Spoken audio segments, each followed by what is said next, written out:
my listeners on Bring Back Banter with Bansi Bhatt. We are on episode number 6, where there is a will, there is a way.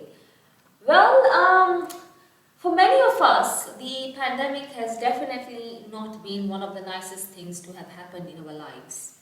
It has, of course, changed our perception towards life, but then again, it depends on how you look at it.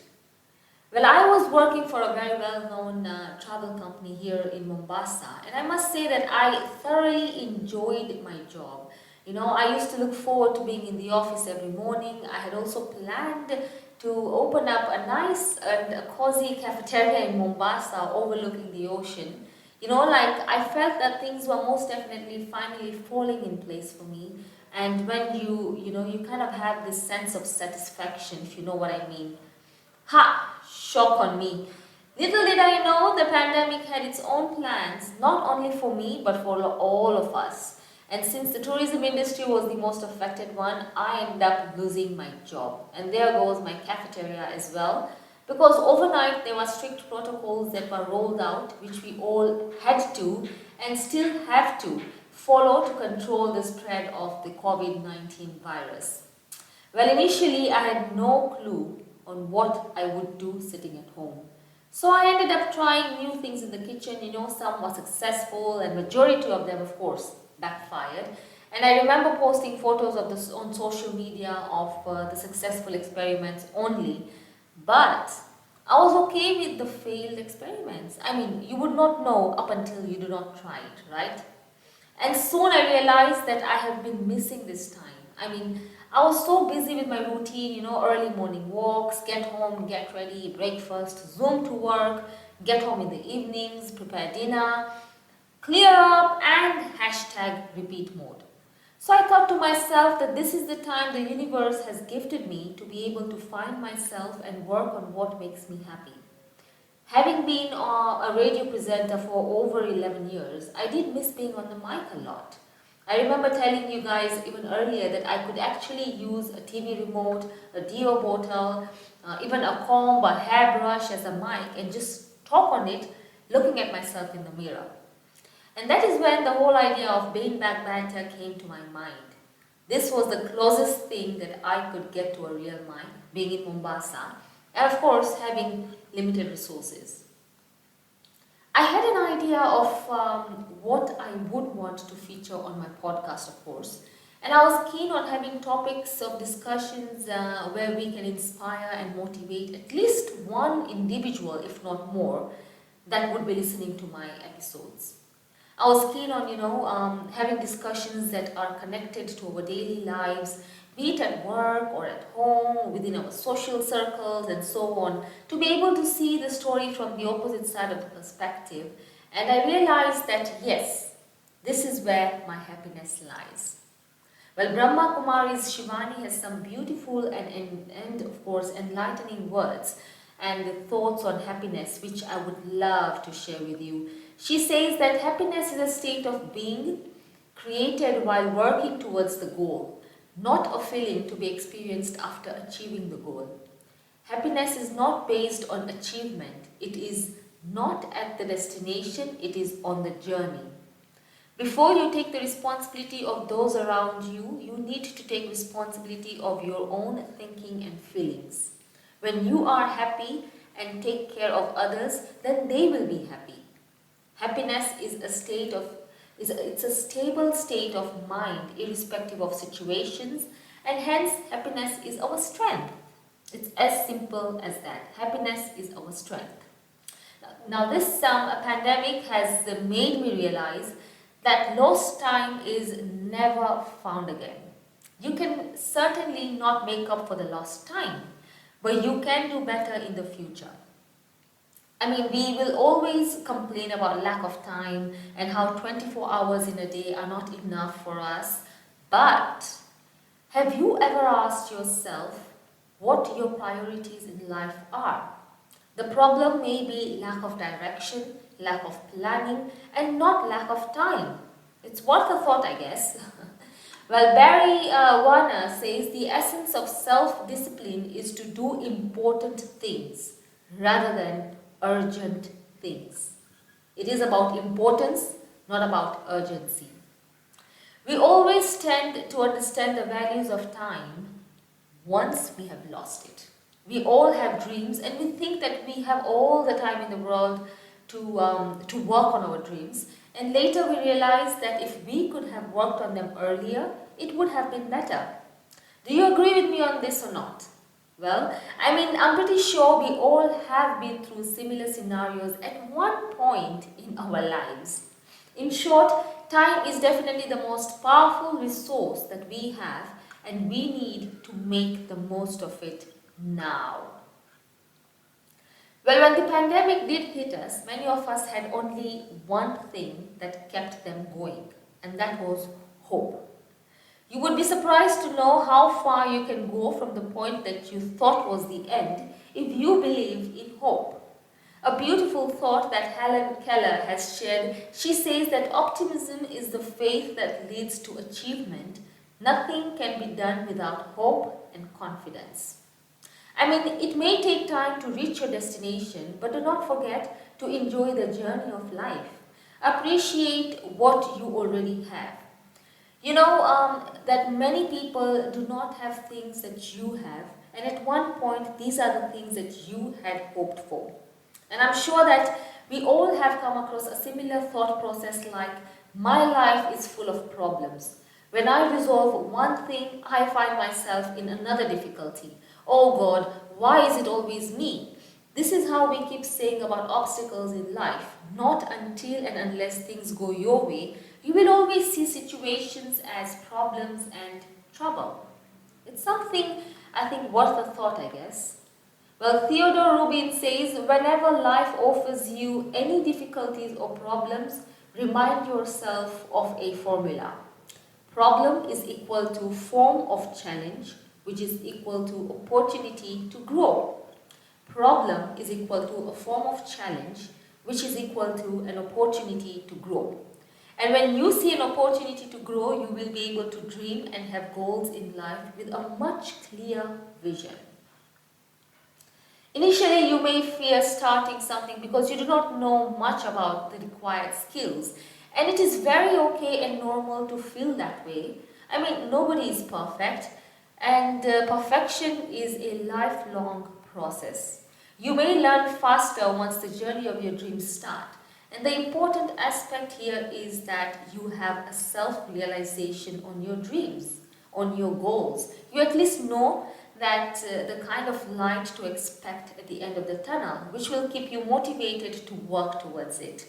Sometimes we give up on our dreams very quickly because we do not see much opportunity, and in the beginning of anything, we cannot really estimate the scope.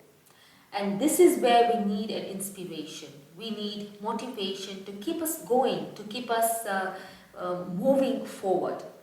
Today, the world is full of opportunities. That's right. The world today is full of opportunities that they never existed earlier. And you will see that plenty of ways proceeding to your dream when you take the first step. Difficulties in life make us strong. Once you know this art of life, you can deal with any challenges. Once you go through difficulties, you become a different person. You become a stronger person. Learn to learn from trouble and let it go. The motto is never give up. We all know the power of motivation.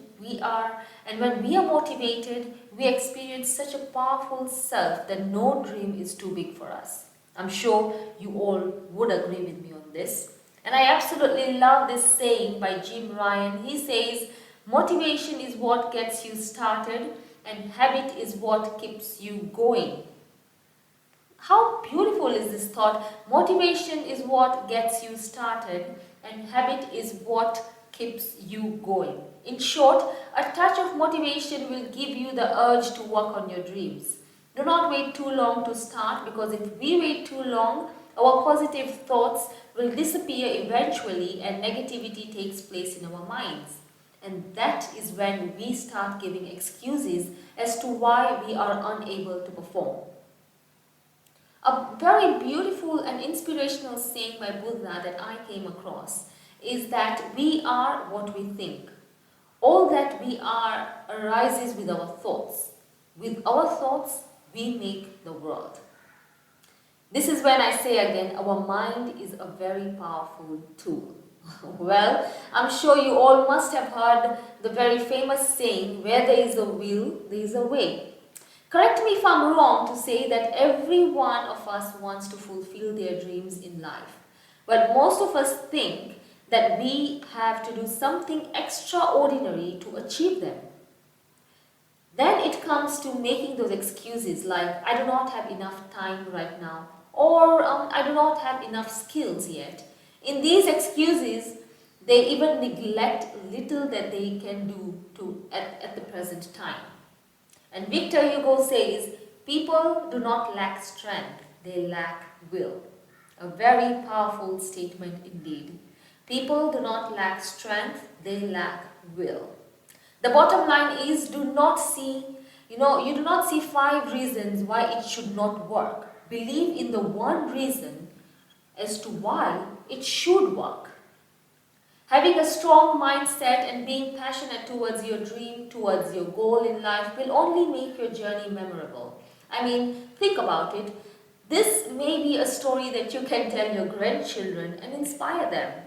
Any obstacle that you see on this journey should be taken as a challenge and not as a barrier to stop you from moving forward.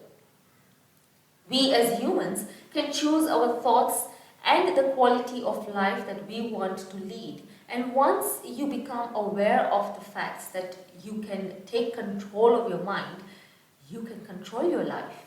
You can live a life of your purpose.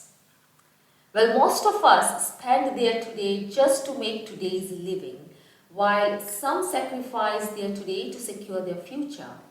Only a few of us not only work for future, but also live their life today as well. Well, I'd love to know from my listeners, in which category do you belong out of these 3? Please do drop in your thoughts on beanbagbanter@gmail.com. I repeat, most of us spend their today just to make their today's living, while some sacrifice their today to secure their future. And few of us not only work on future, but also live their life for today. Which one do you fall under? I'd love to know from you. And with that, I do have a beautiful song lined up for all my listeners, my supporters and subscribers, with the message, thank you so very much for being on Beanbag Banter. Have a listen to it and I shall catch you on the other side of the song.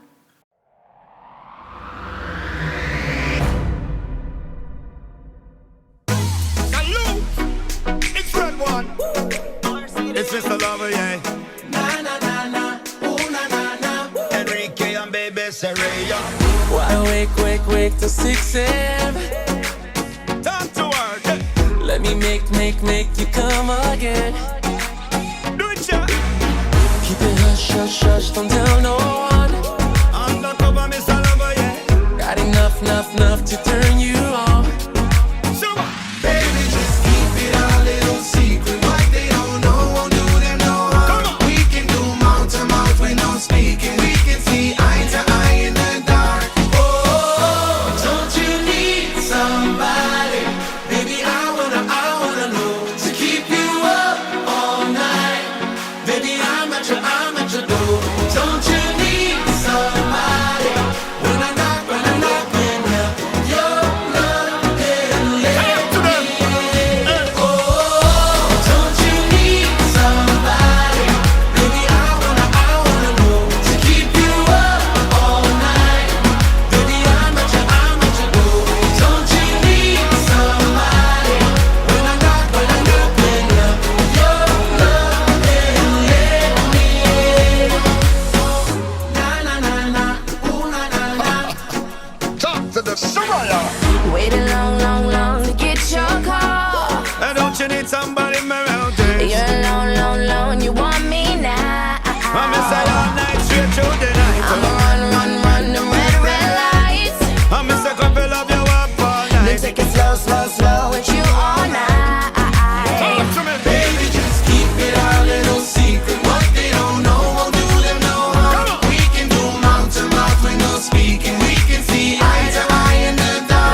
I'm at your door.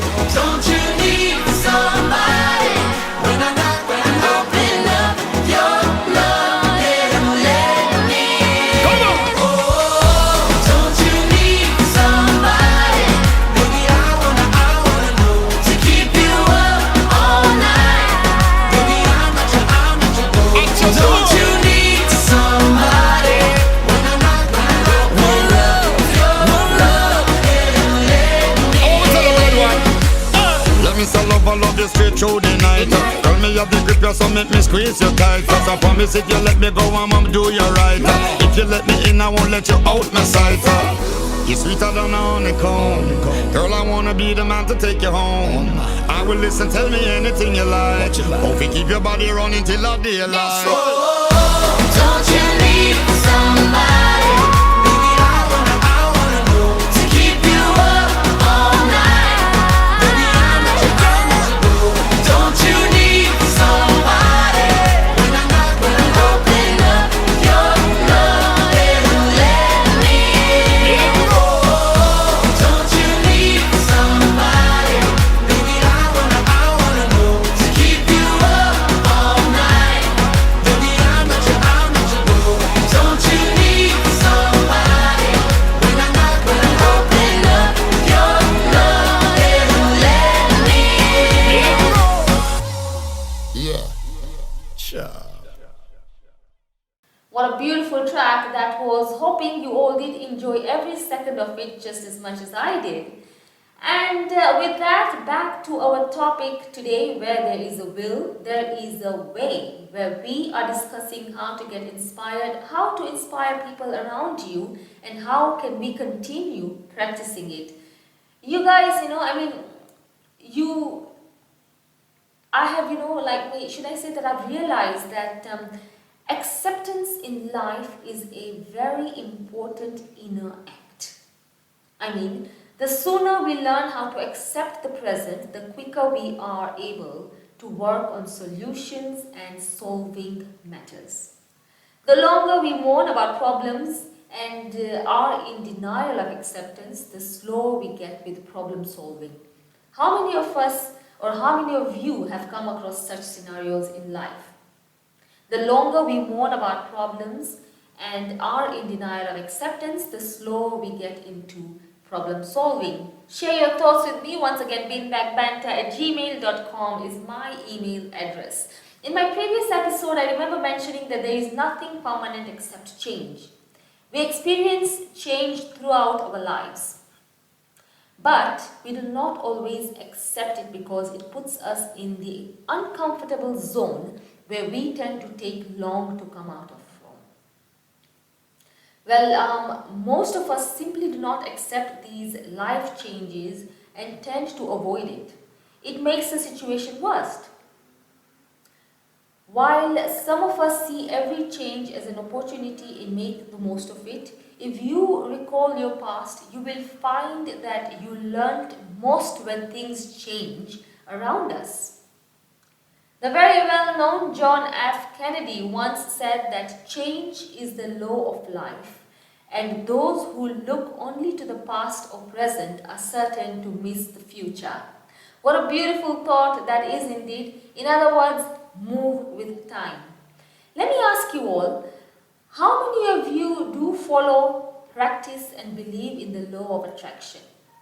Basically, it's all about whatever is going on in your mind is what you are attracting in your life. It's as simple as that. That is all what law of attraction is about. Did you know that this practice actually does work for everyone? If you want to have something big, it needs more focused thoughts and indeed more time as well. You have to be consistently positive about it, but the problem is with the associated thoughts. Well, we as humans, we tend to fear to think positive, and that is when negative thoughts overpower your thinking, and so the law of attraction will favor the negativity as it comes out to be much stronger. Our thoughts need to be more focused towards our goal. And we should shift our awareness to being positive, seeing positive and believing in positive. In other words, visualize what you want in life. The idea is the more you visualize about it, the more you think about it. The more you think about it, the more ways you will find to get it. The more and better ways you will find, the more you work on it. And the more effort you put in it, the sooner you get it. That is the law of attraction. And the law of attraction will create extreme possibilities around you, and most importantly, be thankful of what you have. After all, we all have dreams. Dreams inspire us to be what we want to be. Every one of us is unique here, and we all want to fly high. We all dream. Some of us follow them with enthusiasm and achieve their dreams. Some keep waiting for things to happen themselves, and some simply do not know the next step. The choice is yours on whether to wait for things to happen or, alternatively, take the first step towards making it happen. Well, enough said Bansi Bhatt, enough. Well, I think this is such a topic that we can actually go on and on about how we can make dreams come true, how we can inspire others from our life experiences and be able to make a better living for others, and so on and so forth. And to make this episode even more interesting, today I have a very, very special guest on Beanbag Banter. I must tell you that this lady is most definitely the Iron Lady of Mombasa. She's an inspiration to very many individuals out there, and she has come a long way despite of all that she has been through in her life. Dear listeners, it is my absolute pleasure to welcome this beautiful lady on Beanbag Banter today, and her name is Nafisa Khanbhai. Nafisa, thank you so very much for taking some time out from your very busy schedule and joining us on Beanbag Banter. As you know, that our topic today is all about inspiration. It is about being able to believe in yourself. It is about knowing that nothing is impossible. Nafisa, what have you got to say? Thank you very much for inviting me in this podcast, Beanbag Banter. It's all my pleasure to be here today. And yes, as per what you say, nothing is impossible. It's all in our mind. When we tell our mind that this is not possible for me to do it, then even if 10 doors are open for you, it will still not be possible. So you just have to keep on telling your mindset that nothing is impossible for me to achieve, and just get up and just get going, and you'll see one door will open after another. That's my belief, and that's what keeps me going, that I always keep telling myself nothing is impossible. Very well said. I must say that, there's always a light at the end of the tunnel, and focus on that light. Nafisa, I had briefly did read about you and how you have had to face challenges having the disability, including, discrimination within your social circles, extended families, and so on. And I must say that hats off to you, that you're still standing strong and ready to create awareness of your condition and ready to prove to the world that disability is not inability. Nafisa, tell us more about this. If you don't mind me asking, how did you get to this condition with the crutches and, being on a wheelchair? If you could kindly just elaborate what brought you, or how did you get to this point? I was born with a condition known as spina bifida in medical terms. Spina bifida, in simple layman language, it says simply means it's a crack in the spine that rips off the skin. So I was born in that condition. Just above the hip, the whole skin was ripped off and the spine was protruding, so everything could be seen inside. I was then taken for a surgery. It's like from labor room straight to the surgery. I had a 3-hour surgery, and the doctors had already discussed this condition with my dad, that she will not be a normal person. Of course, she will have lost part of her body. So because it was just above the hip, I lost the ability to walk, and a lot of other challenges came up with that. And yes, being born in a family whereby I have two brothers, I belong to the Khanbhai family, and there is another family known as Ibrahimji Karimji family. These two families have really stood by me. They have always supported me in all my ups and downs, in my low moments, my high moments, and they've always encouraged me. You see, within the family you are always encouraged to do things, but when you face challenges, when you step outside in the world, that you have to go by as per the day comes, and as per your whatever you're facing. You just need to learn how to be mentally strong. You need to practice on how to be mentally strong. Okay, physical disability is there, but besides that I have so many other disabilities, but I've always kept myself mentally strong, though I've had my breakdowns also. Oh God, and I do agree with you that it's all in the mind. I think a mind is a very powerful tool that we have, and if you can make your mind strong, I think you do get that strength of being able to, just come about anything and everything. Nafisa, I did while, as I told you earlier, while I was reading about you, you wanted to become a lawyer. What stopped you from pursuing law? You see, when I was in school, I faced a lot of challenges. My discrimination came from the school as well. Being the odd one out, first and foremost, being born in this condition was itself a huge challenge for my family. Then, at the age of 2.5, just like any other parents, my parents also started searching for school. At that time, I'm talking about the early 80s. I was born in 76. So in those early 80 days, we didn't have any special schools in Mombasa. Means the choices were not there. We had one which is still existing in Portrees as a specially handicapped school, and there was one which was known as an Aga Khan special school, that is currently Aga Khan Doctors Plaza. That was actually Aga Khan special school, but unfortunately with Portrees it was too far and it was a boarding school, so my father didn't agree to those. And Aga Khan special school had also got mentally challenged children, and my father didn't want me to go there either.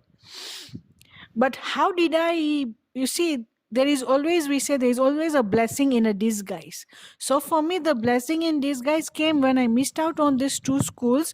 One of my father's friend, the late Bakir Ganiwala, his wife, the late Rosie Ganiwala, was a teacher at Alibai Panju school, and she came to know that my parents are searching for a school.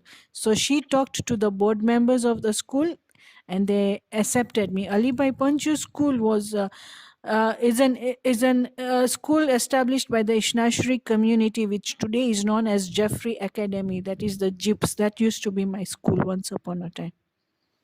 Right, and you had mentioned that again in your essay that I did go through. You'd mentioned that people looked at you as though you are an alien and do not belong to in the current situation or the current environment.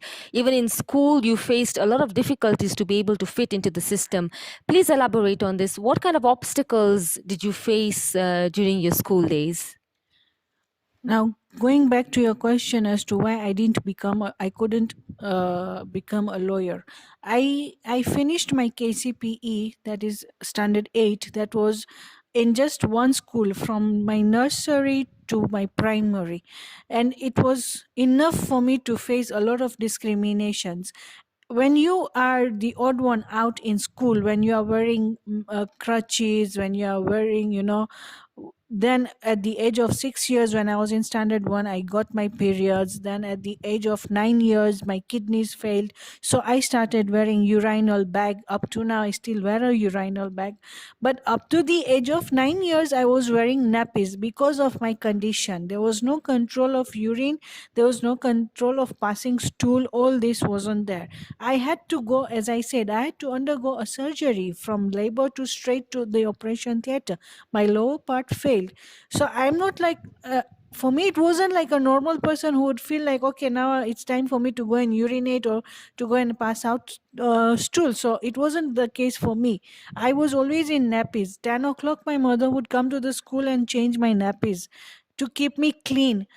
my family really made a lot of effort, but now you cannot control the thoughts of the outside world, especially when you are in your school where you have your children your age. How do you explain to them? How do I explain somebody in standard 1 that what I got was periods at the age of 6? Who would understand? Who has that my brain capacity to understand that? But my teachers were very cooperative. When I got that, I was given off for a week, but in that 1 week my teachers made sure that I didn't miss out on my lessons, my homework. So though they were very cooperative, of course they are grown-ups, they are mature, but to deal with the environment, that is the schooling the students, was a big challenge. So when I did my KCPA, I don't know, somehow I just decided to drop off, and that's when I saw my dream of becoming a lawyer come to a crash. And but then, as I said, there is always something waiting for you and something for better for you to do. And what I'm doing today, I think, when if I would have become a lawyer, I would not be the as known as an iron lady, as per what you put it.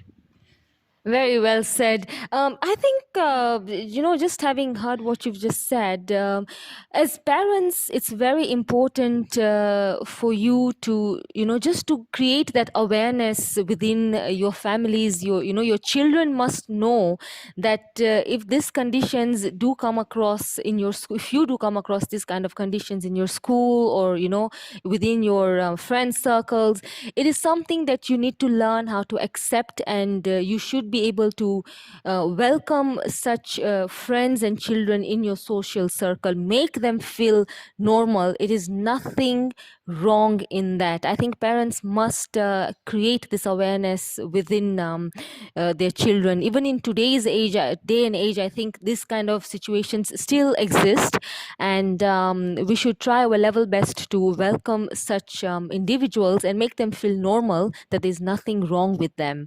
Well, Nafisa, before we carry on, this next song is dedicated just for you from the team of Bin Bag Banter, saying a big thank you for being with us today.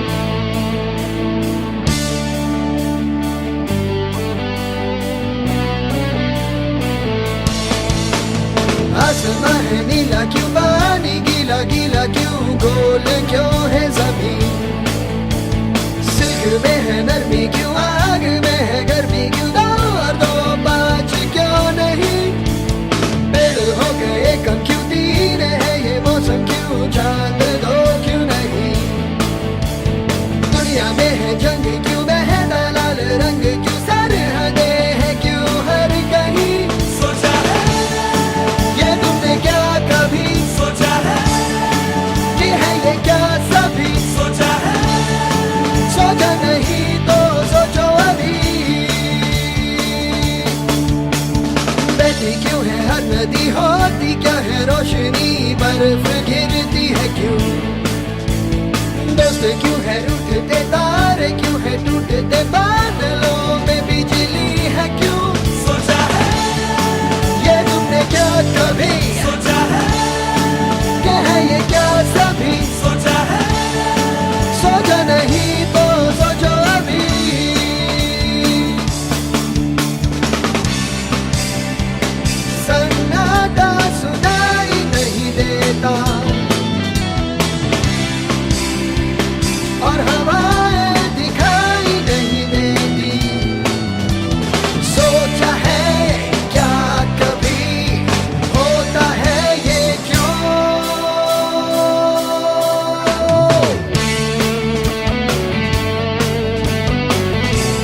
जान दो क्यों नहीं, दुनिया में है जंग क्यों, बहता लाल रंग क्यों, सरहदे है क्यों हर कहीं।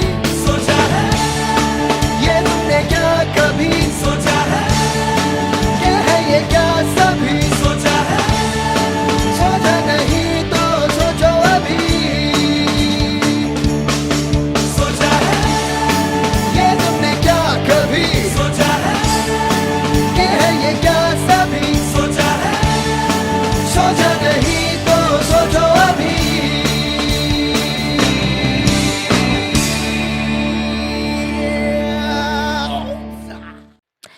Welcome back, listeners. We are in conversation with the lovely Nafisa Khanbhai, who is sharing her journey with us, having been on a wheelchair all her life and still has 101 reasons to smile and is so motivated to conquer the world. Nafisa, not many people in similar situations would come out strong. What made you think differently? What inspired you to do what you're doing today? When you face a lot of discrimination to an extent that when you are sitting in a place and you see people passing by you and just staring at you, like the way I put it, there are times when I had to tell people that stop staring at me. I'm not an alien from space. Yes, I have my own challenges, I have my own ups and downs, but don't I look like any other human from outside?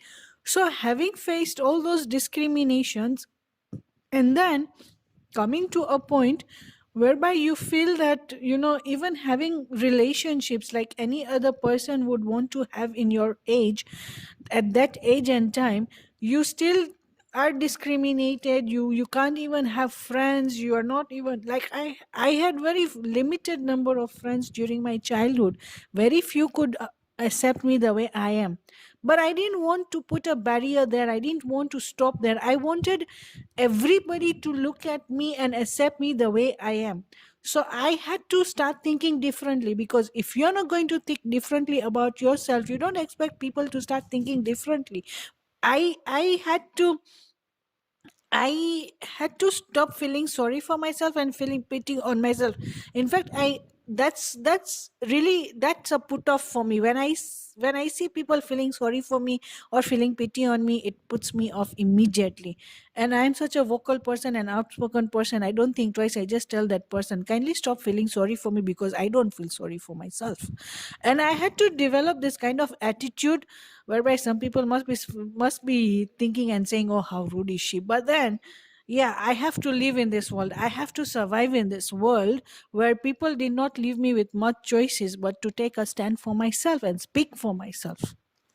Right, and I think that's where you decided maybe to create awareness of your condition to the society and to the community, that this is you that we have to learn how to accept what we see, and there's nothing wrong in welcoming such individuals in your social circles again.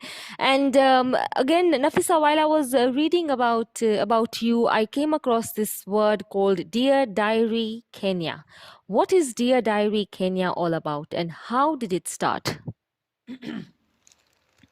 In the year 2006, somebody challenged me. Somebody living in Nairobi. Like I said, I don't like people feeling sorry for me. So I was in Nairobi. I was seated in someone's office, and that person was like, I feel sorry for you, this, that. When I come to your place, I feel you are so alone, you're so lonely. Well, I'm not complaining. Who the heck are you to complain about it? So I just decided to challenge that one person and come up with something about myself. And I said, I have to now, as I said, I had to take a stand. So one day when I came back from Nairobi, I was just sitting in my home, my resting at home, and I was reading the Sunday Nation newspaper. I came across an article about the owner of Reef Hotel. He's a playwright, Kuldeep Sondhi. Kuldeep Sondhi at that time had written a fantastic play based on Kenyan politics. So the next thing, on Monday I called him up. I mean, overnight I developed this idea that I think I should write a play and act on it to show people how I move on with my day to day life. And it's not easy, but I don't seriously need your pittiness and I don't seriously need your sorriness is here. So I talked to him, I gave him my ideas. He connected me to a gentleman. His name is Joel Godia. Joel Godia right now resides abroad, and another guy called Abel Sauti. Joel Godia was a teacher at Aga Khan Academy. He wrote the play with his colleague Abel, and the cast was from Little Theatre Club. Okay, I was a bit hesitating to put my story out there because I was afraid of people's reactions. But then I kept on telling myself that worst comes worst, what will happen? Either you will be receiving stones or you'll be receiving stars. Be ready for both of them, either of it. Uh-huh. You know, that people will throw stones on you or people will throw stars on you. Right. One thing can happen, but be prepared to face. Right. So that we the play was done in the year 2006. The first show was end of August, which was meant to be for the sponsors only.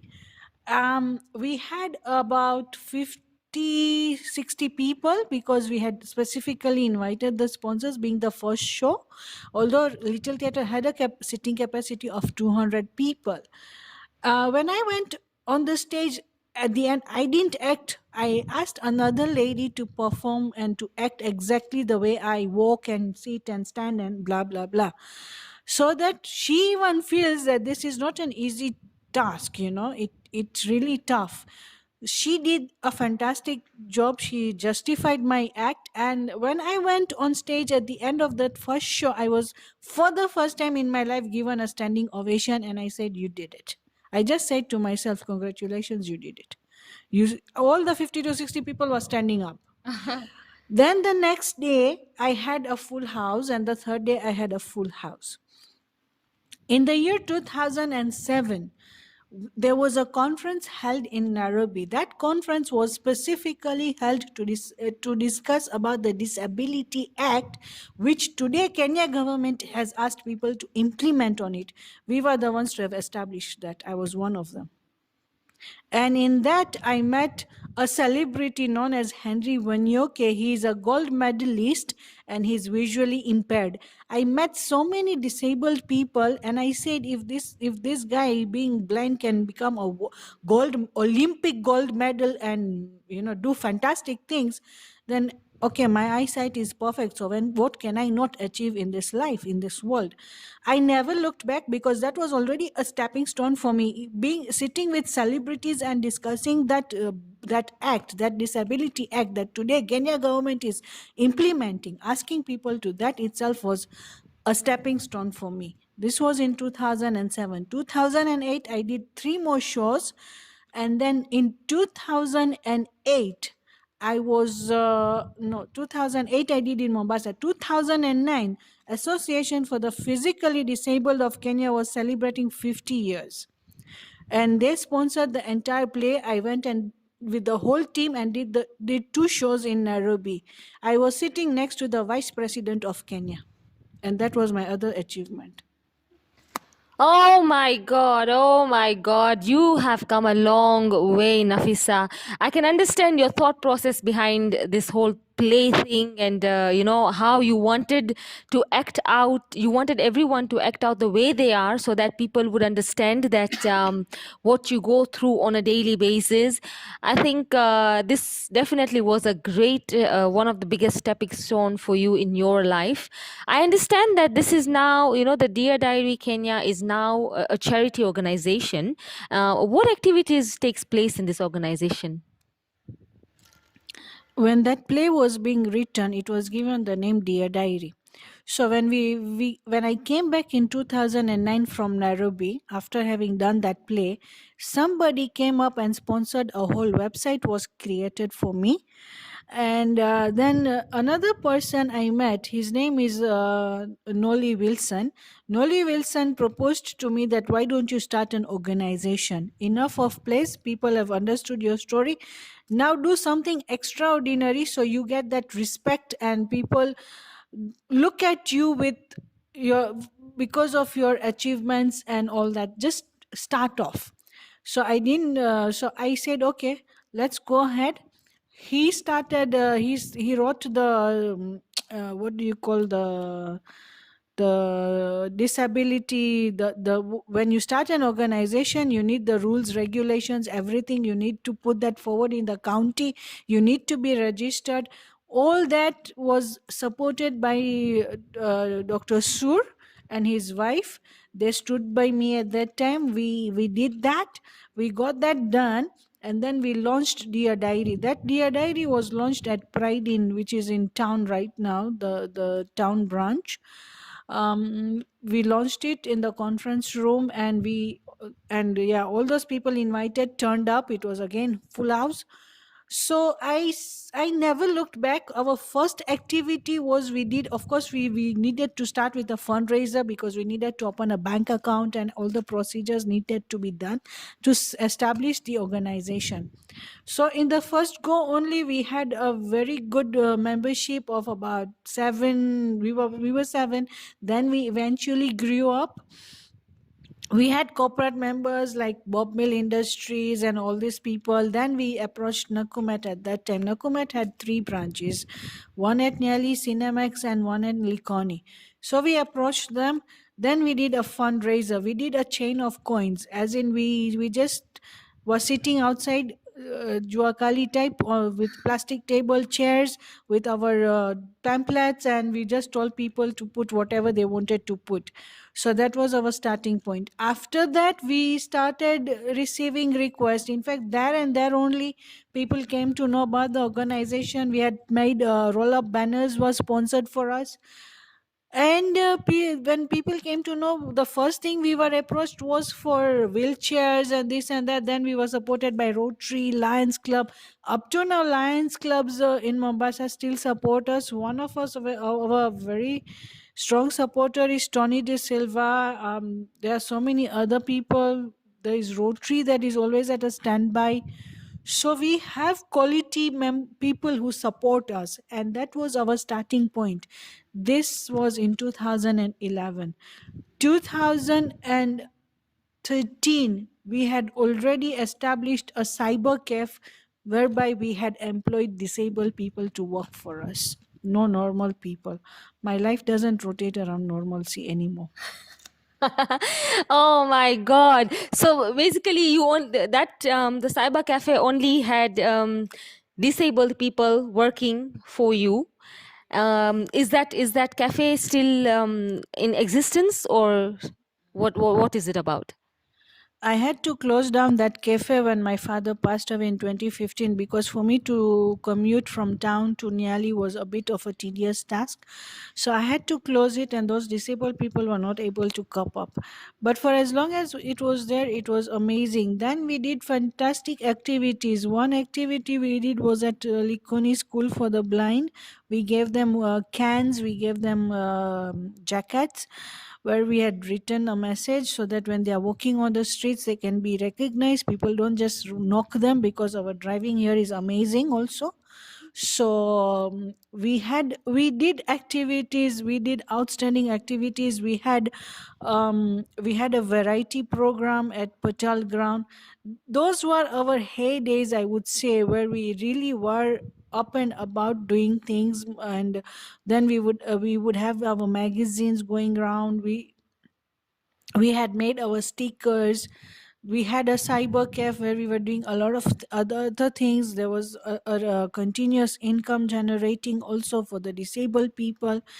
But our continuous focus and support has been towards the challenged. The challenged are not alone, mind you. They have families also, and those families also face a lot of challenges. I In the last 2 or 3 years, I must have donated over 3 to 400 wheelchairs only. So these wheelchairs are all over coast and also all over Kilifi County. My particular focus is Kilifi area, that is the Takangu going Malindi towards those areas. There's a good population of the disabled over there. So that's one of our projects which we do. We support with education, we support with medical. Today only I've posted on Facebook, there is a medical case I'm handling. Besides that, our food packages are always on the move. Whenever anybody is in need of food, we give and we donate. So those were our starting points. I used to go to meetings and give a talk. But then I also realized that that wasn't just enough. I really wanted people to know me from in and out, because I still felt that people had their mindset, people had their own thought processes about me. Some people thought that I was doing all this to make money for myself, to, to earn money in the name of charity. However, in the constitution, it says that whoever sits on the director's position is liable for salary for payments. But I have never taken salary, because my family supports me. I mean, I get my 3 meals cooked by my mother. Who the heck wants to go and look for food stuff outside? So, and my every nitty gritty is being taken care of by my brothers, despite my father not being there. For me, nothing much has changed in that aspect. So I wanted people to have that mindset changed also. Like, I always work with people's thoughts and people's minds. I love challenging. When people challenge me, I throw more challenges on them, and then they shut up. They literally go numb. They don't know now what else, what more can we say to this lady. So I came up with the book Unbroken Wings, which was beautifully written by Lubna. Apparently, Lubna, this was her first book, and it was launched also. I was supported by so many sponsors. My book was sponsored by Mayfair Bank. My launch in Nairobi was supported by Elgin Kenya. My launch in Mombasa was sponsored by various corporates. I mean, I always am blessed with people who come forward and support me. In that same year, 2015 was the year my father passed away. On the other hand, I closed my cyber cafe. On the other hand, I adopted an orphanage which is currently in Kaloleni, Rabai. I have actually built that orphanage using plastic bottles instead of blocks. And all those people who want to see the photos are in my Facebook page, Nafisa Khanbhai. It's now complete. The children are ready to move in. Of course, there are some nitty gritties, and building four walls is much easier rather than putting the nitty gritties in the house. So that's what we are working into now. But when I look at my achievements, I personally, I shouldn't be using this word, but yes, I do feel proud of myself, although I don't let that proudness go into my head.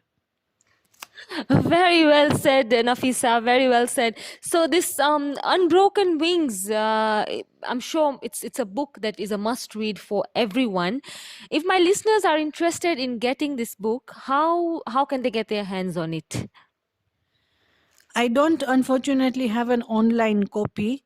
I usually sell the books, because when I sell those books, it helps me raise funds for the charity. I mean, that's how I raised major funds to kickstart the project at the orphanage. So I sell the books. Whosoever is in need of it can contact me.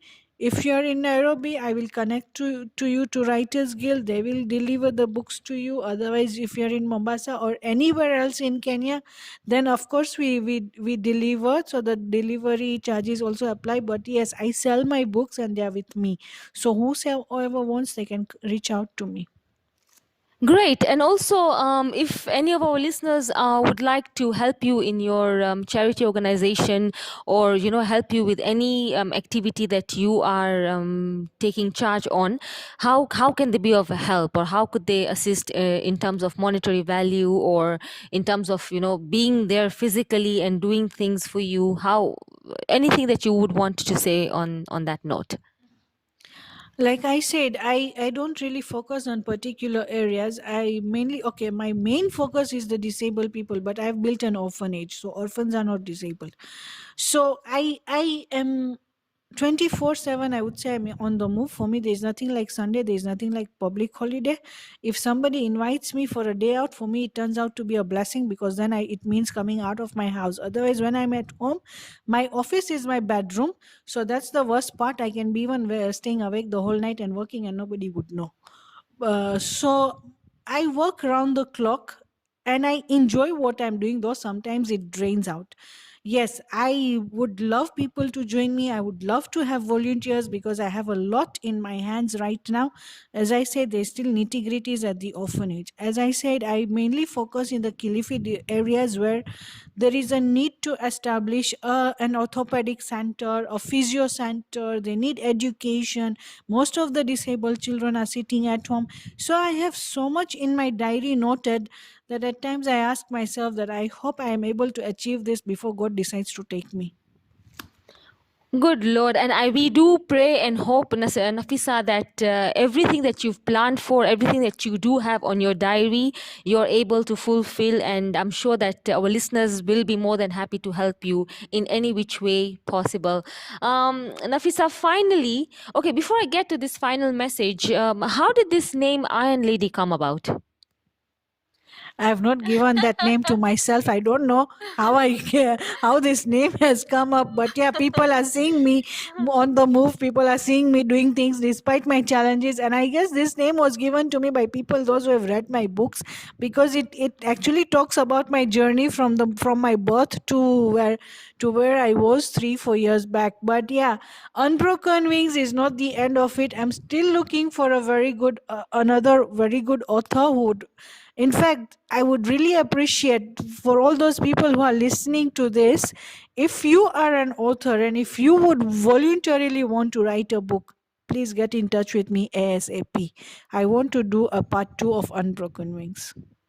So my story speaks about myself, my work speaks about myself. As we say, actions speak louder than words. So keep doing actions, but the best way to live in this world is to become deaf, because do not listen to people's opinions about you. Do not sulk into it, do not sink into it, otherwise you'll never be able to shine.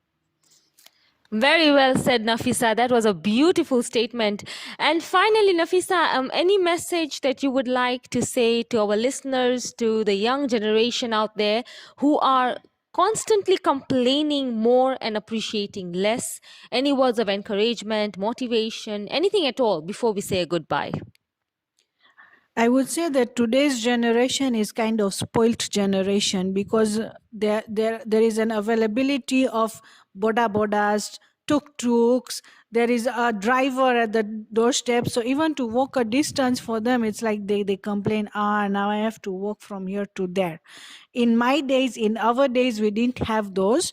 Believe you me, despite my challenges, I used to stay in Kilifi area before, where the Coast General Hospital is, and I used to walk from my house to where Fayaz Bakery is and to the hospital, and I used to walk. But despite my challenges, I mean, I didn't have those facilities at the doorstep that I'm going to cry and a driver will be there. Today's children are more spoiled into this, such that they cannot accept when they face a challenge. It's like they're so spoiled that they don't know how to handle a challenge. Don't treat your children like an egg. Make their life tough, make their life hard, because not every day is a good day, or a but yeah, today's generation has a problem. And today's generation, like before I said, I face discrimination. I think even today's generation has a problem in accepting disabled people. Your children will only accept if you as parents are going to accept them. And this is the teaching that every household should have, that disability is not something that a person is born with it. An accident, a fracture, and you are as good as a disabled person. Then how do you handle that situation? If you are going to train your children and all the people that you live with, the people in your community, this world can become as beautiful for everybody. The discrimination will automatically wipe out.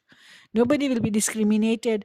I mean, I have seen disabled people to date, they don't even have an income, they don't earn. Why is that so? They are sitting in villages, they are sitting in remote areas, they don't want to come to town because our driving is reckless. There is no facility, and then wherever they go, there is a problem, there is an issue. People look at them and think that, oh, what will this person do? This person can't do this, can't do this. But these people are a blessing in disguise. I believe I have turned out to be a blessing for a million of people. If today somebody is going to go through a surgery, I believe that that blessing is mine. Like I said, today I posted about a medical case, and okay, my donations will come in, but still I'm the root of it. And if I see that person standing tall and recover, it's a blessing to me. So, despite my challenges, despite my urine bags, despite my spinal crack, despite me getting my periods at 6, despite at the age of 6, despite going through all this, if I have turned out to be a shining star, like it has been put in an iron lady and whatever names have been called, fantastic names, but it wasn't an easy journey. I had to become a thick head, and I had to become develop a quality of becoming deaf to people's opinions to go on and move on in life. So please do not look at disabled people as a taboo or as a problem or as, as troublesome. Be ready to help them. You will help them come up in life. That blessing is yours, and they will be a blessing to so many people. So teach your children these things at home. Not everything is taught in school. Some things even the parents need to teach their children. These are morals and principles, values, we say. So please put this across to every person, and don't spoil your kids to an extent that they cannot accept somebody who is below them. Very well said. I totally agree with you that I think today's kids have got, everything so ready for them that, God forbid if, in the future, if the driver has not come to work for whatever reason, I don't know if that child will be able to use a tuk-tuk or a boda boda to get to his or her destination, or they might just not go to school because the driver has not come and the parents will not drive them to school. So those are the kind of things that we need to look above these things and see that, take a day as it comes and learn how to appreciate what you have and things around you, because do remember, you are in a much better situation, in a much better position than somebody out there. Well, so that was the story of the Iron Lady herself, Nafisa Khanbhai. Thank you. Thank you so much, Nafisa, for being here and sharing such inspirational thoughts with our listeners. I'm sure that our listeners are going to get so hooked onto this interview, and we all have a lot to learn and digest from this interview. Nafisa, anything else that you would like to say? I have a message for everybody across all over the world. We have developed this habit of using the word disabled. Disabled, when you use the word disabled on someone, we are so used to that we don't realize. But disabled is something that is lifeless, that is dead, because when you plug out something, you have disabled the machine. It won't function. But a human being who is breathing, who is out there, who is on the move, who is doing things, you refer to that person as a disabled. They will not say anything, but don't you think so? You're degrading that person and yourself also. Try and develop using the word uniquely able, because that person is uniquely created, differently created from you. So let's change this thought process also, and how to develop using better words. I'm sure that itself will change the world. Very well said. In short, nothing is impossible. We just got to focus on the light at the end of the tunnel. Challenges are what makes life interesting, and you should be able to tackle them and come out of it. Also, we need to learn how to appreciate what we already have rather than complaining of what we do not. Like I say, do remember, you are in a much better situation than many out there. Once again, Nafisa, thank you so much for being with us on Bin Bag Banter. Thank you very much, Bansi, but nice knowing you, and it was a pleasure to be here. And with that, that brings us to the end of our today's episode. I would love to know from you, what did you think of this inspirational, beautiful soul? I would love to know from you. Please feel free to get in touch with me and share your thoughts. You can find me on Insta. My ID is Being Bag Banter. You can find me on Facebook. My ID is Bansi Bhatt. And you can drop me an email on binbagbanter@gmail.com. I will be pleased to read your thoughts and perhaps learn from them as well. And if you have not yet subscribed to my YouTube channel, then please tell me, why haven't you done so? It is so simple. Just go onto YouTube, type in Back Banter and click on subscribe. Jaldi, jaldi. And if you have a story to tell that is motivating, inspiring, please do not hesitate to get in touch with us. Share it with us and we can feature it on Bean Bag Banter. And before I say goodbye, I do have another very interesting topic lined up for you. Do stay tuned. During the week, I will be launching my trailer on what the next topic is going to be all about. So stay tuned for that as well. And with that, thank you for listening to Bean Bag Banter with Bansi Bhatt. It is always a pleasure to have you all on board. Love you all.